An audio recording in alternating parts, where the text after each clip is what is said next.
Starting a successful Amazon business might not be as expensive as you think, because in today's video, I'm going to give you the full step-by-step game plan for making your first $1,000 in profit on Amazon as cheaply as possible. And we're going to break down the cost of all the essential software, supplies, and actual inventory budget that you need to have in order to make a successful business. And this is especially important because when it comes to selling on Amazon, I see a lot of people talking about how they have to make their own products and spend thousands of dollars on ads and spend a ton of unnecessary dollars getting their first profit on Amazon. And I know for certain a lot of that isn't true because I started my personal Amazon business with $1,500 about 6 years ago, and since then I've sold over $5 million on the platform. And we're going to distill all of that experience down into one video so that you can know the cheapest way to start selling on Amazon in a way that it's actually going to work for you. So expense number one is probably the most obvious one. You need to have an Amazon seller account to get started selling on Amazon. Just go to sell.amazon.com and you can see there's two different ways to pay to be an Amazon seller. You can either pay as an individual account. I wouldn't really recommend this unless you are dead broke right now because you are going to pay an extra $1 per item sold. And so basically, as soon as you start selling 40 items, it's going to cost you more money than it would on the Pro plan because the Pro plan is $40 a month straight up. And with the Pro plan, you're going to be able to use software with your Amazon account. And I've seen people have an easier time making sales and getting approved to sell new brands with the Pro account. So since I'm going to assume you guys are serious business owners, we're going to add to the running total right here $40 as far as getting set up with the Amazon seller account. And on top of the Amazon seller account, we're also going to need a couple important tools to scale the business. So I pulled up just an example of a product on Amazon here. And the first software expense that you need is called SellerAmp. This tool is $20 a month and it basically shows you a ton of information about the product on every Amazon page. There's an app and you can pull up information about each product on the website as well, just so I can show you in more detail everything you're able to see. You're able to calculate your fees. So this is just basic fundamental stuff. We're able to see what different sellers are actually making sales on this product. So in this case, I can see everyone who's made a sale on this product in the last 90 days. I can see, oh, is it only going to certain sellers or is there a lot of different sellers having success? So for example, here I can see, hey, this person has 10 feedback. This person has no feedback and they're still able to make sales on this listing. So a lot of the kind of basic fundamental information that you need to know. And I do have full detailed guides on all the tools that I'll mention on the channel. So the first software expense is SellerAmp. That one is $20 a month. And then the other software that you need for product sourcing, and these two are all you need for product sourcing. You'll see a lot of really complicated stuff out there. Maybe you can play around with that later down the line, but 99% of the items that I find in my Amazon storefront are with SellerAmp and Keepa. Keepa is another $20 a month, and it basically embeds a lot of the chart information on the page for you. You can see a lot of that information on SellerAmp as well. So you can get away without Keepa for a month or two, but you're really going to want to have it for things like seeing advanced data. You can see the offers tab where I can see, hey, this person, their price was $25, and I can see their stock count decrease over time. So there's lots of like more detailed analytics that I can see within Keepa. Basically, you can also track products for when certain prices are met or when Amazon goes off the listing. Lots of useful things that you can track these products using Keepa as well. So it's a total of $40 a month for all these sourcing softwares that you need. You can try SellerAmp for 2 weeks down below for free as well. And then the other tool that you'll want, and you can do this when you start actually buying products, is Boxum. So Boxum is a software that basically tracks all your profit. This is my Amazon dashboard here. And then it also makes it really simple to create Amazon FBA shipments. So through the whole process, like I said, there's full guides on the channel, but it saves you tons of hours in terms of creating FBA shipments. We can also use 2D barcodes, which are labels that get attached on the labels that are already made through Boxum. And they basically help my Amazon business make sales a couple days faster on average. So it's really big for cash flow. And it also just speeds up your business. Make sure you actually know what you're making in profit, tracks all those really important numbers. And Boxum is another $50 a month. And that is all the software that you need to get started on Amazon. Now that you've got all the subscriptions you need, let's talk quickly about supplies. We'll just do a little lightning round here. Tape and a tape gun, we'll add $20 to the running total here. We also need a shipping scale. Let's go ahead and add another $30 to the total here. You can see there's a bunch of coupons on these. And then you do also need a printer at home. I'm going to assume you probably just have a standard printer. If you don't, then you can grab one, or you can also get a Rollo laser printer. That's about $200. It's not required, so I'm not including that in this because I figure you probably already got a printer at home. If not, you can just grab a cheap one or literally get one on eBay. Take care of that as cheaply as possible. And then you'll also need 30 up labels. These are the labels that you're going to put on the products that we're about to source profitably together. This is another $15 for these labels here. And then you also need 4x6 half sheet labels, or if you have a laser printer like a Rollo, you can get these labels like the on the roll right here for free with a UPS account. But just because I'm going to assume we're probably using a standard at-home printer, let's go ahead and add another $30 here for a ton of labels here that we can put on the actual boxes. And then of course we also need actual boxes to ship off to Amazon. So this is going to depend on how many you want to buy. I usually ship a ton of these medium Walmart boxes out. You can also ship in these large Walmart boxes. You can also get some from Uline. Sometimes you might even have a local box company nearby, but a box is going to cost you anywhere from $1.50 to $2 per unit, and it's going to be filled with at least a couple $100 in profit typically. So it's a pretty negligible cost. But just for the running total, let's go ahead and add another $50 on boxes if we want to go ahead and stock up a little bit to get started.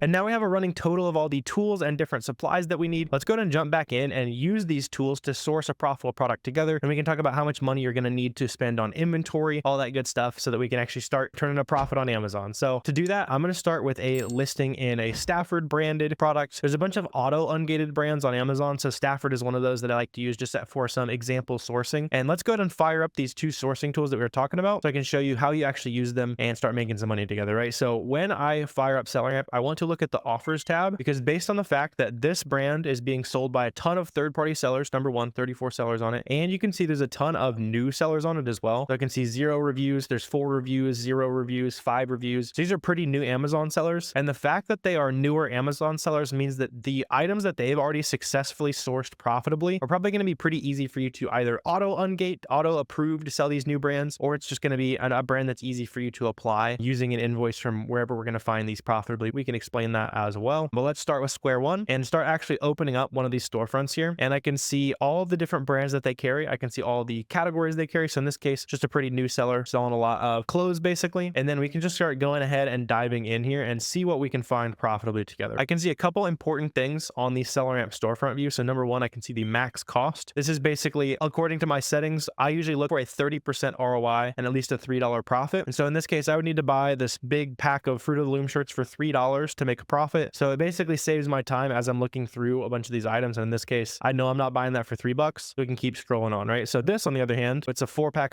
of white t-shirts. Maybe we can get this for $18. And that's the key when you're starting out as an Amazon seller, is just get curious as much as possible. Start Googling things, figure out from some favorite brands that you like to carry, figure out in some brands like what prices tend to be at, right? So in this case, $18, I can hit the Google button. That's going to show me all of the different places where I can buy it. It's just going to copy paste that title for me basically. And I can see a lot of this is from Walmart and JCPenney. Let's see, could be these for $27. So probably not too much profit left there, right? Because we need to buy these for 18. Those are for sale for $27. So let's keep going. So 3-pack of these shirts here, and you'll get really fast at doing this. So let's see, yeah, $24 for this 3-pack here. We can keep on going. Let's see, we got some tidy whities here. Let's see if these are profitable. So these are $20, 40 cents as our cost. The max cost is $15 on these. So probably not going to be too much profit, but let me take this kind of to the next level and show you guys how we might be able to squeeze a little bit of profit out of here. So let's see, we know with this coupon code, we can get these for $20.40. Got a bunch of different sizes and styles. And then I can also see on this listing, one of the most expensive ones is $34.09. And what were we buying these for again? Yeah, so $20.40. So $20.40. So it's close to profitable. Let's see if we can use one of these tricks to make it profitable though. And I can also see in this case, usually when I'm sourcing items, I like to look for things where, let me just simplify this too. You see how the buy box, that purple line is jumping all over the place? That is the price that is charged to a customer when they click that add to cart button. And when you buy a good item, you typically want to see that changing to lots of different sellers, prices going up and down. That shows that it's a very active item, and Amazon's just handing out sales to a ton of different sellers basically. In this case, I'm not sure we're going to be super profitable. We can also use the variations feature of Keepa though, and we can see if any of these are more expensive. So I can see sorted by the highest price. Basically, these are the most expensive. Right now, the buy box is at $34. Buying those for $20, not quite profitable, but we can see if we can make this profitable, right? So this is a free resource you can take advantage of, and it's just a way to create profit margin on your products. It's called Card Bear, and I can search for JCPenney. And basically what this is going to do is it's going to allow me to buy discounted money at places like JCPenney, right? So I can see I can buy a discounted gift card. I think it was 17%. And let's just see. So like $17 gift cards are like $5 gift cards. I'm definitely not messing with that, but we can get 15% off, right? So you see how we can buy from Card Depot. We can buy a $200 JCPenney gift card. We can use online, and we're only paying $170 for it. So basically we have a 15% off coupon though. That's how you can treat that, right? So I like to include that in my fees. I'll show you. So it's 2040 times 0.85 because it's a 15% discount, taking that fraction off the price. Now I can see it's a $4 profit. The ROI isn't quite there, but that's how the process of creating margin goes. And let's see if we can find something else that is actually profitable though, because we're on the right track here. So this is like a Columbia jacket of some kind. Let's see, selling for max cost of $53, and it may be on sale for $60. Let's see if this is the same thing here. So it seems like the black ones might be out of stock, or except for the XL. Was the black one the one we were coming from? Let's just zoom in on this a little bit. Let's see. So black, and then we can also just just throw on the extra large right there. Let's see. Okay, cool. So the extra large is 128 bucks. And then we can also see lots of different sellers on here. See, some of these have a couple hundred feedback. That person has 0 feedback. So sellers of all sizes making sales. So you can see right there on the keep a buy box line, it says 0 stars. So that's basically a new seller making some sales on this listing. And we can also go ahead and punch in, just make sure it's the same thing, to Powder Light 2. Actually, I don't know if it's called Powder Light 2. It seems like probably the exact same product. Really looks very similar. I don't think anyone would really complain, but we'll find something better. But this is a better example, right? I don't think any customers would really be too concerned about that. Everything looks to be pretty much the exact same. Let's find something we know is 1000% a match. You can see we're on the right track. So that is 60 bucks. Probably even make that more profitable too. Columbia. Yeah, we can buy a 13% off discount. See, and yeah, that 13% is actually in a big gift card value there. I just don't like punching in a ton of the different like gift card numbers. For the last one's like $5 gift cards. That would be a kind of a waste of time there, but that we could even make it more profitable. You know, this type of thing, if you're confident that it is the same thing, then that's a really solid profit there. But let's keep going here, because I know I saw some of these pants right here. Let's see if these pants are profitable and a good example. Let's see. So max cost is 15 bucks right here. And then they also showed up at 15 bucks. So I bet these are going to be somewhat interesting. Let's see. So extra large tall. So we do actually have the extra large tall in stock too. You can see black charcoal. Let's make sure it's the same thing. Black light gray is what they're calling it, but the picture is the exact same. See how the hands on the pocket? Yeah, that's the exact same product. So these are 15 bucks at Walmart. Right now they're 34 bucks on Amazon. So that's great. And then we can also, we've already been talking about, we can probably make this even more profitable. We can see, let's go ahead and punch in Walmart on Cardbear. And then, yeah, we can actually see that there's an 18% discount today, which is crazy. You can see, if you look at this graph, you can see the cheapest that these gift cards have ever been. So it's honestly pretty cool that discount is as big as it is. Let's make sure those are actually like decent sized gift cards, and they are. Yeah, $500 gift card we're buying for basically 18% off. We can just round down to 17 for easier math, because that's still going to be profitable too. So $15. And then we can also do math in SellerAmp like this. So we can do minus 17%, if that makes more sense to your brain, however you want to do your mental math. See, these are even more profitable. So buying these for $12.45, selling them for 34 bucks on Amazon. All these different sizes and colors sell over 7,000 times a month too. So I don't think we'd have any problem hopping in here, buying 10, 20, maybe even 30 pairs of these, seeing how they go, and starting to sell these on Amazon. And then, like we're talking about, once you have these profitable products, that's where you'll go and take these items and start shipping them into Amazon using Boxem. Like we talked about, this shipment creation process in Boxem is going to save you a bunch of time, let you use those 2D barcodes, and of course track all your profit. You guys can try Boxem for free for 2 weeks down below as well. So in this case, if we want these pants to be our starter Amazon product, we can just go ahead and test order 5 or 10 units, especially when you're a new Amazon seller. It's a really good idea just to place a test order to see how fast things are going to sell. Try to get those listed on Amazon as soon as possible, get them shipped out, and just see how fast it actually sells for you. Because sometimes, especially as a new seller, it's naturally going to make some mistakes. So selling name brand products like this is just a really good way to start. You could literally buy 1 unit and see how it goes if you're timid, scared of the process. But the main thing is to try to get these sales rolling in as fast as possible. So in this case, we could add like 150 bucks to the budget for inventory, but we're obviously going to want more than 150 bucks worth of products to ship into the Amazon store, especially since you want to cover the cost of all your startup supplies, software, that kind of thing. So let's dive into a better example, and we'll look at a quick spreadsheet here to see how much money you should actually have to reach your Amazon goals. And then using this goal setting sheet, we'll talk about what I would suggest is the minimum amount to spend on inventory right away, right? So let's take a really typical example here. So to sell 20,000 bucks on Amazon, usually you spent about $10,000 on those products. So we can do a little bit of reverse engineering on the math here, knowing that about 50% of our revenue is going to be the money we spent to create it. That means, let's say we want to sell 100,000 bucks a month on Amazon, right? You got a really ambitious goal. That breaks down to spending 50,000 bucks a month. Or if you want to break it down on a daily level, set a daily or weekly goal, that's 1,600 bucks a day. And we can also use some more realistic numbers here, because I figure if you're watching this, you're trying to figure out how to stretch that money as far as possible. So let's say you want to have a $5,000 a month Amazon store and keep growing it from there, right? That means you need to have 2,500 bucks for inventory, breaks down to less than $100 a day. And you can see here, and we've been recording for 20 something minutes, and you can see we already spent $150 profitably, and we could probably spend a lot more than 150 bucks on this item. So you can see that daily spend goal should be pretty simple for you to reach. And honestly, in the early days, if you're this limited on capital, it's just going to be trying to stretch your money as far as possible. It's not usually going to be finding the products. That's the hard part.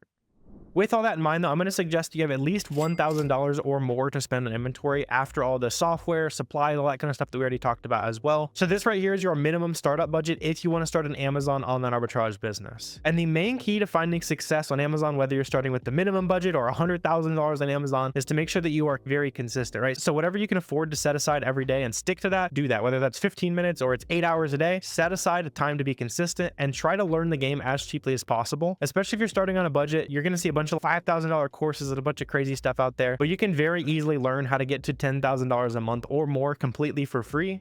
And we also host a ton of live classes like this one. This date's probably past when you're watching this video, but make sure you click the link down below if you want to come to the next free live Amazon class. We're going to dive into a ton of extra sourcing methods that we usually only share on the live class. You won't see this stuff on YouTube. And it's always a blast to have you guys hop on, directly ask us any questions you want, and you'll be able to take notes all throughout the show. And you'll leave the class with a ton of new ideas to start making more money on Amazon. And like I said, it's completely free, so you can get your invite down below. But I hope this was valuable insight onto what it actually takes to start an Amazon business. If it did, please hit the subscribe button. That's a free way to help me hit my goal of having 100,000 subscribers here on YouTube. Also, let me know if you guys have questions, comments, anything like that. I'm always super happy to chat with you guys down below in the comment section. And right now, if you want to start watching a 4-hour-long completely free course to learn how to sell on Amazon, click this video right here.